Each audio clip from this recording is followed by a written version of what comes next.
네, 요즘 시장에서 가장 핫한 재테크 정보 남들은 어떻게 하는지 궁금하셨죠? 손에 잡히는 재테크에서 5분 안에 꽉꽉 채워 알려드립니다.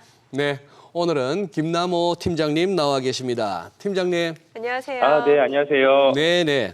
오늘 어떤 재테크 소식 가져오셨나요?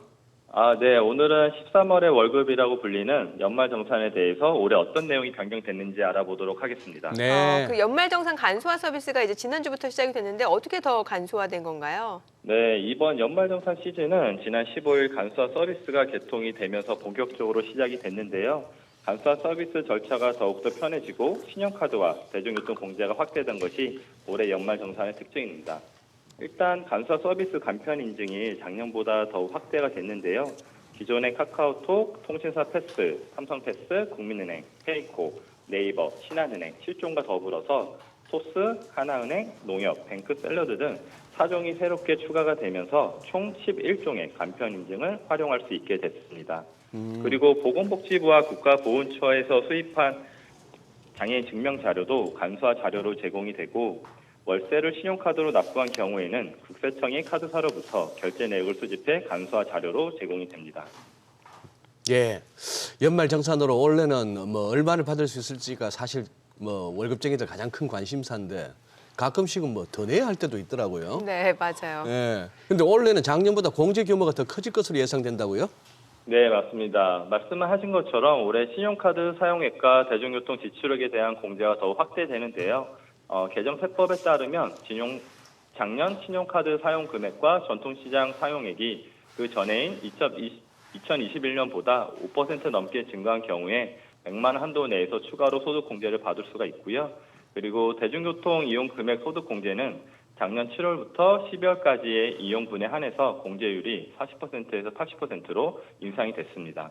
그리고 무주택 세대주인 근로자가 전월세를 거주하기 위해 대출받은 주택자금에 대해서도 대출 원리금의 상한액의 공제 한도가 300만 원에서 400만 원으로 상향 조정됐고요. 이외에 난임 시술비는 20%에서 30%로 그리고 미수가 선정성 이상화를 위해 지출한 의료비도 15%에서 20%로 각각 세 공제율이 상향 조정됐습니다. 그럼 혹시 전세대출이자라든지 월세도 이 세액 공제 한도가 조금 더 늘어나게 되는 건가요? 네, 맞습니다. 방금 전에 제가 잠깐 언급했듯이 전세자금 대출 원리금 상한액에 대해서도 기존 공제 한도가 원리금 상한액의 40% 내에서 최대 300만 원이었는데 네. 이 부분이 400만 원으로 공제 한도가 100만 원이 더 올라갔고요. 그리고 단 과세기간 종료일에 무주택 조건을 유지해야 되고 거주하는 곳이 주거용 오피스텔 포함해서 국민주택 규모 85제곱미터 한해 가능하니까 이 부분은 좀 참고를 부탁드리겠습니다. 네. 그리고 또 추가로 7천만 원 이하 무주택 근로자가 월세를 부담하는 부분에 대해서 기존의 10% 또는 12%가 공제가 되던 것이 5%가 인상이 돼서 올해는 15% 또는 17%로 올라갔습니다. 예를 들면 총 급여가 5천만 원인 무주택 근로자가 월세를 매월 50만 원씩 납부를 했다면 기존에는 72만 원 공제 받았던 것이 올해는 30만 원 정도 더 늘어나서 총 102만 원을 돌려받는다. 이렇게 생각하시면 되겠습니다. 네. 그리고 노후 대비하고도 좀 직결되다 보니까 연금 계좌 세액 공제에 대한 관심도 높습니다. 이 부분은 어떻게 달라지나요? 네, 많은 분들이 이제 노후 준비와 더불어서 연말정산을 위해서 연금저축을 1년에 400만 원씩 한도를 채워서 납입을 많이 하셨을 텐데요.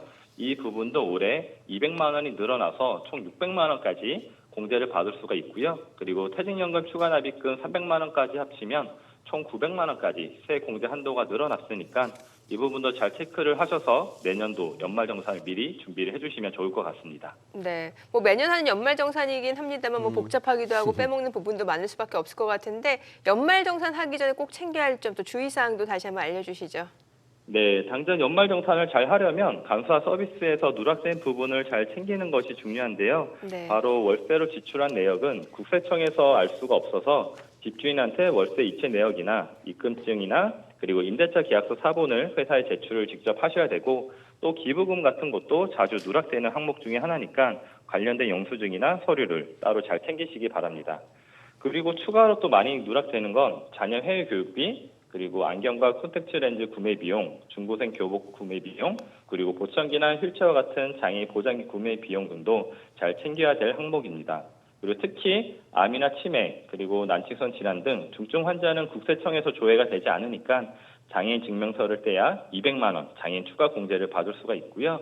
그리고 이 밖에 인적 공제 영역에서는 맞벌이 부부일 경우에 소득이 많은 쪽으로 몰아받는 것이 연말정산에서 더 유리하다고 볼 수 있겠습니다. 네, 네, 오늘 전화 연결 고맙습니다. 고맙습니다. 네, 감사합니다.